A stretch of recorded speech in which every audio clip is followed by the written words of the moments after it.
بسم اللہ الرحمن الرحیم۔ السلام علیکم۔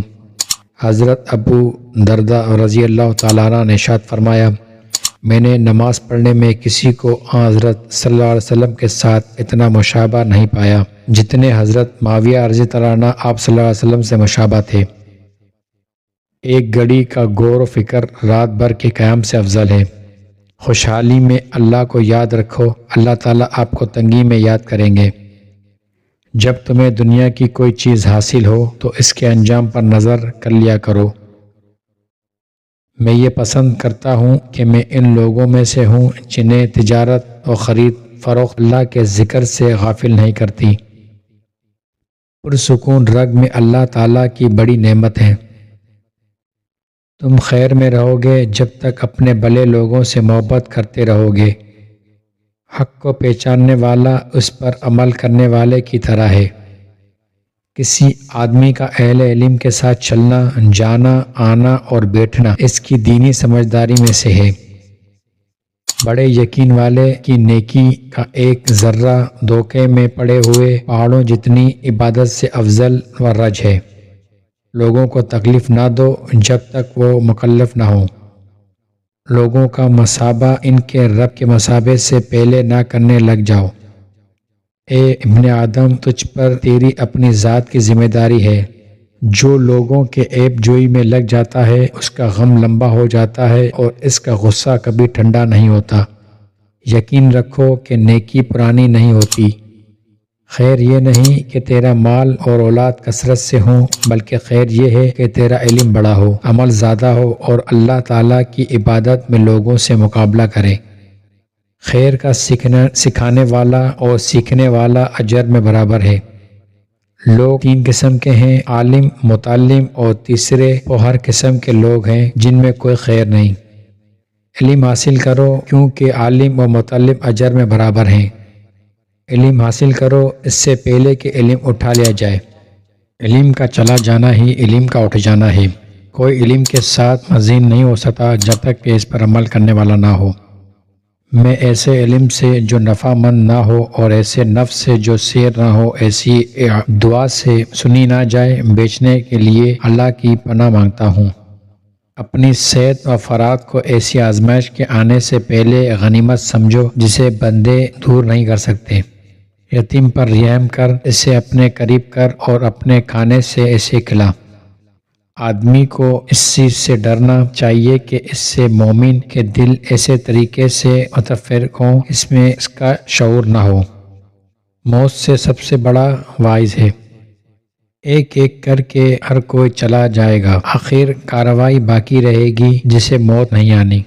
تین چیزیں میں جنہیں میں پسند کرتا ہوں اور لوگ ناپسند کرتے ہیں، فقر، مرض، موت۔ میں موت کو اپنے رب کے دیدار کے شوق کی وجہ سے پسند کرتا ہوں۔ میں فقر کو اپنے رب کے سامنے عاجزی کرنے کی وجہ سے پسند کرتا ہوں۔ میں بیماری کو اپنے گناہ کے کفارے کی وجہ سے پسند کرتا ہوں۔ اے مالداروں، اپنے مالوں کو اپنے چمڑوں میں ٹھنڈا کر لو اس سے پہلے کہ ہم اور تم اس میں برابر ہو جائیں۔ تم میں سے جو اچھا ہے وہ اپنے ساتھی سے کہتا ہے کہ آؤ ہم موت سے پہلے روزہ رکھیں۔ تم میں سے جو برا ہے وہ اپنے ساتھی سے کہتا ہے کہ آؤ ہم موت سے پہلے کھائیں، پئیں اور کھیلیں۔ دنیا کو نیا کر رہے ہو، اللہ اس کو ویران کرنا چاہتا ہے۔ اللہ تعالیٰ اپنے ارادے پر غالب ہے۔ جو تلاش کرتا ہے وہ پلتا ہے۔ جو ناگہانی آزمائش پر صبر نہیں کرتا وہ عاجزی ہو جاتا ہے۔ اپنے مال میں سے اپنی بے سر و سامانی کے دن کے لیے قرض دو۔ میں نے اچھی طرح تیرنا نہیں جانا، اس لیے میں غرق ہونے سے ڈرتا ہوں۔ مجھے تمہارے بارے میں جس چیز کا خوف ہے وہ عالم کی غلطی ہے۔ جن لوگوں کی زبانیں اللہ کے ذکر سے تر رہتی ہیں ان میں سے ہر ایک ہنستا ہوا جنت میں داخل ہوگا۔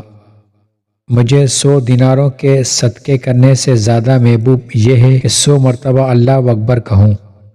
اللہ کا ذکر سب سے بڑا ہے۔ جسم میں سے اللہ کے ہاں زبان سے زیادہ محبوب کوئی ٹکڑا نہیں، اس سے سبب مومن جنت میں داخل ہوگا۔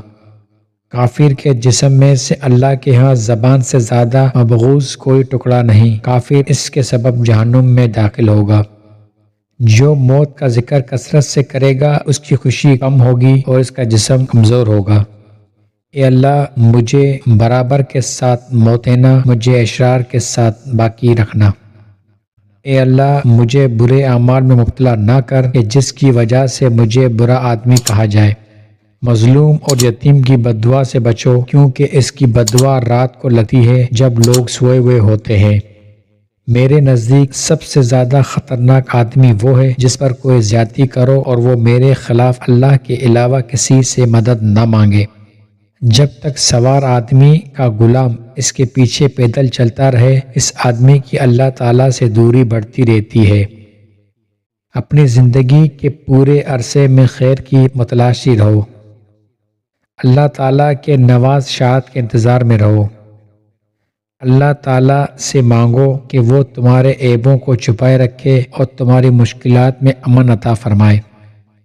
ہم لوگوں کے سامنے تو خوش روی سے پیش آتے ہیں، حالانکہ ہمارا دل ان پر لعنت کر رہے ہوتے ہیں۔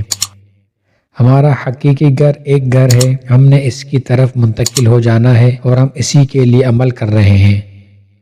اپنے نقصان کو چیز چھوڑ کر اپنے نفع کی چیز حاصل کرو۔ کوئی قوم ہلاک نہیں ہوئی مگر اپنے نفس کی خواہشات کی پیروی کی وجہ سے۔ اللہ تعالیٰ کے یہاں قیامت کے دن سب سے برا ٹھکانے والا وہ عالم ہوگا جس نے اپنے علم سے نفع نہ اٹھایا۔ جن کا دلوں کا اللہ تعالیٰ نے تقوی میں امتحان لیا وہ تھوڑے ہیں۔ 3 چیزیں ابن آدم کا سرمایہ ہیں: اپنی مصیبت کی شکایت نہ کرنا، اپنی تکلیف کسی کو بیان نہ کرنا، اپنی زبان سے اپنے آپ کو اچھا نہ کہا۔ آدمی چاہتا ہے کہ اس کی آرزوئیں پوری کر دی جائیں، جبکہ اللہ تعالیٰ کو اپنی مشیت کے سوا منظور نہیں۔ آدمی کہتا ہے میرا فائدہ اور میرا مال، حالانکہ خوف الہی اس کے حاصل کردہ فائدوں سے افضل ہے۔ موت کا انتہائی مؤثر ذریعہ ہے، لیکن اس سے غفلت بھی بہت زیادہ ہے۔ موت خواہش کے لیے کافی ہے۔ زمانہ لوگوں میں جدائی پیدا کرنے کے لیے تیار ہے۔ آج جو لوگ گھروں میں ہیں وہ کل قبروں میں ہوں گے۔ کوئی کلمہ خیر سناتے جاؤ، تمہیں کوئی نقصان نہیں، ہمیں نفع ہو جائے گا۔ تو پیارے دوستوں، یہ تھی حضرت ابو درداء رضی اللہ تعالیٰ عنہ کے اقوال۔ اگر آپ کو اچھے لگے ہوں تو اس چینل کو لائک، شیئر اور سبسکرائب ضرور کیجیے گا۔ ملتے ہیں اگلی ویڈیو کے ساتھ، اجازت دیجیے، اللہ حافظ۔